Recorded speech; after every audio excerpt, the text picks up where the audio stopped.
Well, I was just talking to myself for about 15 seconds. I did not hit the record button, and Ollie thought that was pretty funny. I would have been quite upset had I got 2 minutes into my video and it wasn't recording.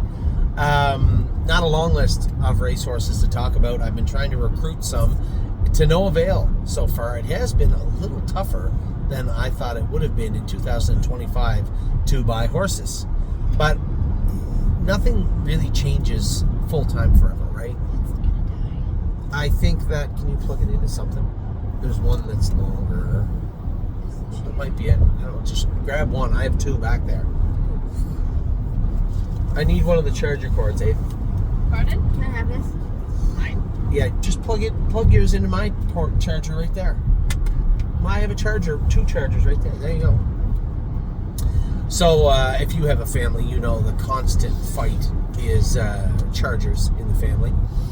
I'm not fighting this time. That was my charger. Was it? You have my two chargers back there, though, honey. So, let's just get started. Let's start the list. I don't want to talk about chargers or record buttons or anything else. The list. Drebin is back jogging full-time. Very, very happy to hear that Drebin is back good, jogging good, and looking good. We probably won't start training him until,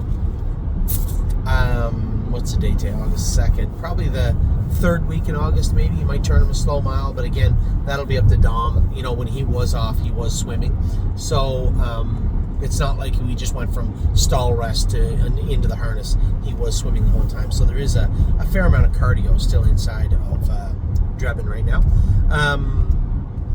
Tenacious Hanover will race next week. We had him down to Dr. Brown's and had some work done on him. He got to the bottom of, well, I believe he got to the bottom of, it was his ankle. Actually, Dr. Stanek was right. His ankle was bothering him, his right front ankle. His left hind. It's not an old horse. Well, he always had that left hind that bothers him. And I think he was loading and loading and loading and just bothers him. He was worried it was maybe something a little more sinister, but he got to the bottom of it to the point where he was confident that this is what it is. Oh, it did tell me to go that way, eh? It's a minute difference. It does not like this exit anymore. In fact, I don't, because there's a speed camera on this road, so I don't like this road either. What are we at here? Tenacious Hanover, so he'll be in next week. Time Is On My Side comes in on Monday from the field. I asked Tim quite bluntly, can we take time out and put Spitfire Overseas in the field? And he believes he can. So we'll talk about Spitfire in a minute, but the gist of it is he's got no money made last 5. At some point he's going to need a rest. Why not use it now to our advantage, so that when he comes back he starts in the lowest level? And that made all the sense in the world. It was actually Jim that pointed that out, and that was reaffirmed by our team statistician in Greg this weekend. He said the same thing. So there's nothing wrong with there's nothing wrong at all with the horse. He's had a run of bad luck, so to speak, but there's nothing physically wrong with Spitfire Overseas. We'll talk about him in a minute. So Time Is On My Side will come in on Monday. Save America, great news with him. Everything went well. After Old Home Week, we're going to get him shipped back to... That's shipping. Can I do that right now? Yeah, you can, yeah. We should get him shipped back to Ontario after Old Home Week. He'll be in the pool until mid to late September. And then at that point, we will re-x-ray him again and see where we're at. But Dr. Brown was fairly confident that after 30... Speed camera ahead. Oh, thank you. See? Ratted them out. It's up here. It's up here. Oh, it says where it is. Right there at Maple Leaf Lane. Dumb name. Where was I at? Save America. He'll be back in Ontario, and then after the middle part of September, at that point we'll make some more long-term firm decisions on what we're doing with Save America. There doesn't appear to be any reason that he can't make it back to where he was, per what Dr. Brown says. I don't know. I've never had... What's wrong, Ollie? How do you drive to PEI? How do you drive to PEI from here? That's a good question. You just go east. So you go right through Montreal, through Quebec, through New Brunswick, Nova Scotia, and then over across the bridge. Oh, there's a bridge there? I thought you had to like fly or something. Oh, you've seen the bridge. Oh, you've gone across the bridge before? The Confederation Bridge? He's little. Oh, he's He only a hasn't little. been there since he was Yeah, 6. it's not something I like driving. So yeah, you probably would never have driven it before. But it used to be the longest bridge in the world, and I think in China or It's the Japan or longest some. bridge in Canada. It was the longest bridge in the world. It is the largest bridge. No, it's not. It is the longest bridge in North America. Yes, it is the longest bridge in North America. You are correct. Yeah, we usually fly in, but it's a long drive from right here to Prince Edward Island. 2 hours. No, it'll be probably 15, 16 hours from right here. So, so that's enough on Save America. We'll know more, let's say September 15th to 30th. At that point, the x-rays we taken, I'm going to send them off to Dr. Brown. And then, it's not that I don't trust any of the vets here, but he has pretty extensive background with working with these horses with screws in them. He's one of the vets. I don't want to speak. I don't want to give him my ski say, oh, he's this or he's that. I believe he's a well-renowned vet with respect to surgeries and racing, and he understands horses also, right? What you'll do is you'll send a horse to a university, right? And you'll have all these diagnostics, you put them in, but then they'll tell you as a horse, this is what we believe you'll need, for the horse to be perfect, which may or may not be accurate depending on their understanding of how horse racing is, right? Maybe you don't understand that. I don't know if I'm articulating that well enough, but I would rather have a horse racing veterinarian surgeon look at the horses, like Dr. Cote or even Melissa McKee. Those are the people that I know and trust. Our vets, Dr. Grosenbacher, Dr. Bosenjack.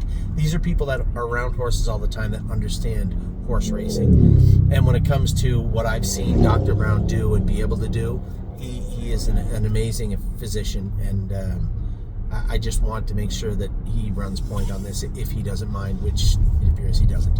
So we'll know more towards the latter part of September with respect to Save America. But as of right now, there's nothing to indicate that he will not make it back. In fact, Dr. Brown was the one that says, he showed me the x-ray of a horse with 5 screws in its pasture and looks exactly like him, and said this horse right now is racing as good as he ever was in his entire life. So that was encouraging. Spitfire Overseas, I told you we'd talk about him. There's not a whole lot to talk about. He's got no money made his last 5. He fits a non-winners or nothing. He will always fit that class, and I just think it makes the most sense to get ahead of it now and say, okay, we're going to take these 5 crappy races, we're going to turn him out, and when he comes back, he fits a non-winners or nothing. He can work his way right back into where I believe he should be, which is the Open later on. If we can start from scratch, it makes all the sense in the world to do that. So that's exactly what we're going to do.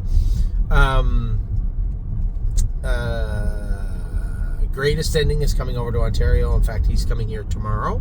He'll race here next week. JK Victory raced great last week. He races Monday at Mohawk. James McDonald, who never got to talk too much about it, won the Hamiltonian Oaks today. So congratulations to James.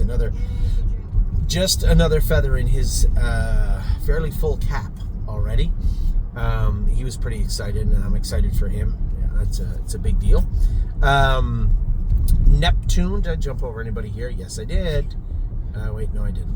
Looks like money. Raced great today. You see Dave just came easy, second over. He's not that second over type horse, grind him up and then get them in the lane. You got to keep him on a helmet. You got to keep him moving forward. He lost interest a little bit in the last turn. It probably cost him third. But not his type of race, right? I told you the rail's not a great place for him. Tough to get away from the rail. Dave actually did a tremendous job getting him away as well as he did. But looks like money still looks like money, and I think given the right circumstances, he'll bounce back and beat those horses. I think the only horse that I've seen in 2025 drop into the meadows that he can't beat is the Freak that set the track record last week. Everybody else is definitely at par or a little bit below him, and I think that the horse has had a tremendous year that speaks for itself. I think he'll bounce back well again next week. Neptune, this horse is growing on me. I like him now. I think Mike Wilder loves him. Talked very, very highly of him after he drove him. And I think we're probably going to move him over to the Meadows at some point and allow him to start racing in Pennsylvania. That type of racing will probably suit him a little bit more. But we'll see over the next little while. Rock Shining Star just shut his air off the other day. Brady, he said, I'm really sorry. I think I choked him. What's up? Oh, yeah. Don't go this way. Oh, you think they're out? You think they're playing basketball? Amy hates going this way to her house now because they aren't there. There's kids on the corner. It's kind of a blind corner. It's a little cul-de-sac. It's very slow. You're not going to fly through there. But these children are always on that turn now playing basketball or riding their bikes around the yard or over the road. Unsupervised. Unsupervised. So Amy refuses to go that way now. I'm not allowed to go that way anymore. I've almost hit kids like twice. Yeah, they really got to be careful there. So Rock Shining Star, he'll bounce back. There was no blood, a little bit of mucus, and some obviously bruising in his palate. I think you inject that palate, cool it off, leave him alone, put the choke plate on him the way that Jason had him before, and there won't be any issues with Rock Shining Star. I'm certain of that. 3-point blue chip, Tim said train good this week, so I don't know, we'll see how he races. I'll take it at face value for now. Trosa starts back at the end of the month. Yo, Mr. Daniel knows, but when you hear Trosa's going to start back at the end of the month, and that's all I say, there's just not a whole lot to talk about, right? And now I know there's no one else out there that owns Trosa, but if you hear that from one of your horses, you're like, wow, that's not very nice. You just skipped over my horse. Well, there's just not a whole lot to report. I give everybody updates on a daily basis too. So if your horse is indigo or raced good or raced bad, I'll be sure to let you know and tell you what happened. But with respect to a horse like Trosa, well, he's just going to race next week. Or he's going to start back. Sorry, he's not going to race next week. He's going to start back soon. He will be racing middle of September. Maybe not. Let's say the end of September. The last two horses, Delicious Stone DK raced great and has been racing great. So happy to hear that and see that. And then, of course, Patrick the Piranha was very concerned with the way he looked on the run out of the race last week. But we've done everything diagnostically. There's nothing there. I'm still very worried that where there's smoke, there's fire, as I like to say. But when it comes to this, there's nothing more we can do. Under x-ray, there's nothing. He's jogging sound. He's feeling good. There's zero heat. You know, when they palpate him, there's no issues or palpation issues with the horse. So he'll likely be in to go next week. All right, so that's it. That's the videos. We'll talk to you all very soon. I hope you're having a great weekend. I know it's a long weekend here in Canada. I don't know if it is in the U.S., but I am all done for the day. Another decent day at the office. What do we have today? Just give me a quick rundown. The calendar's wrong. I was so mad. In my opening video, I said, oh, we have an easy Saturday. Go Strong, Millie Girl, Foxy, Seaside. Where is the other horses? Rico Tubbs raced. So did Looks Like Money. Those horses aren't on the thing. Yes, honey. Your headphones. Let me see them. Let me see the headphones. I'll fix them. Ta-ta. Give them. Right here. Give them. Can you turn your Wi-Fi off of your headphones? Yeah, I'm just going to turn the headphones off, honey. Okay. There you go. There they're off. I let Addie use my headphones. She likes to listen to movies now. It's funny, if you have kids, they change so much from 6 to 7, and Ollie's growing up so big now from 12 to 13. So I keep forgetting, but Addie is changing quite a bit. She likes to listen to movies while we drive down the road. So anyway, I hope you guys are and did have a great weekend. I will talk to you soon. Looking forward to next week and beyond. It has been a pretty good run this week. And now, I guess I was going to say vindication, but that isn't it, is it? It's not vindication. It's just I'm happy. I'm happy things are going good, and I hope you are too. I will talk to you soon. Take care. Have a great rest of whatever's left of your Saturday.